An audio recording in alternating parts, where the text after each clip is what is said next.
দাড়ি আছে, টুপি আছে, মসজিদ আছে, মাদ্রাসা আছে, ইমান নাই। ইমান না থাকার কারণে 200 কোটি মুসলমান মরা লাশ। তো যাদের ইমান নাই তারা নামাজ রোজা পড়ে কোনো লাভ আছে? তাদের এখন মেইন কর্তব্য মসজিদ বানানো না, মাদ্রাসা বানানো না, দৌড়াইয়া দৌড়াইয়া লাফাইয়া লাফাইয়া হজের মাঠে না, তাদের এখন কর্তব্য হচ্ছে ইমান আনা। রোজা রাখতে রাজি, এতে কোনো অসুবিধা নাই। হজ করতে রাজি, কোনো অসুবিধা নাই, মানুষ হাজী সাহেব বলবে। কিন্তু রাষ্ট্র আল্লাহর হুকুমে চলবে, এখানে রাজি নাই। তাহলে সিরাতুল মুস্তাকিম কি আজকে জেনে রাখেন, জীবন চলার পথে আল্লাহ যেই সিদ্ধান্ত দিয়েছেন ওই সিদ্ধান্ত মানাই হচ্ছে সিরাতুল মুস্তাকিম।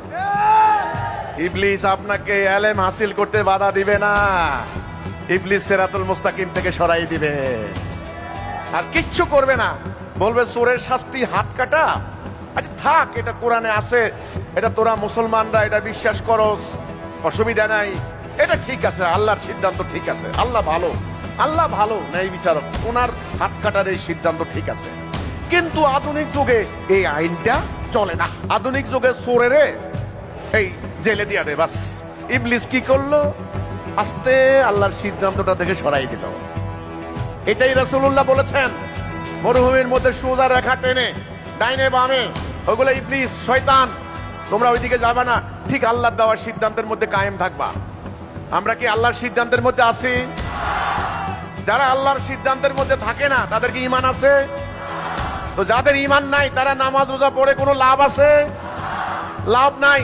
তাদের এখন মেইন কর্তব্য মসজিদ বানানো না, মাদ্রাসা বানানো না, দৌড়াইয়া দৌড়াইয়া লাফাইয়া লাফাইয়া হজের মাঠে না, তাদের এখন কর্তব্য হচ্ছে ঈমান আনা। এই ঈমানের ডাক দিচ্ছে হিজবুত তাওহীদ।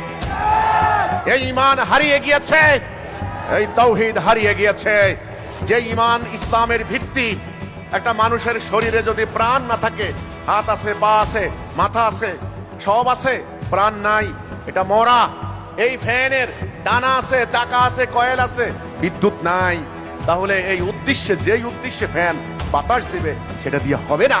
তাহলে ইসলামেরও তেমনি, দাড়ি আছে, টুপি আছে, মসজিদ আছে, মাদ্রাসা আছে, ইমান নাই। ইমান না থাকার কারণে 200 কোটি মুসলমান মরা লাশ। এই